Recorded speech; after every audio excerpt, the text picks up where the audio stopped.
আজকে সানডে আর সানডের মেনুটা তোমাদের সাথে শেয়ার করে ফেলি। আজকে দারুণ মেনু।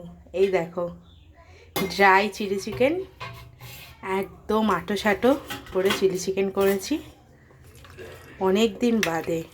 চিকেন আমি খুব একটা পছন্দ করি না বলে আনে না, যাই হোক খেতে চাইলো, একদম ড্রাই চিলি চিকেন। আর এটার সাথে আছে যেটা না হলেই হয় না, সেটা হচ্ছে এই দেখো মিক্সড ফ্রাইড রাইস। এর মধ্যে চিকেন আছে, মাটন আছে আর ডিম আছে, চিংড়িটা নেই।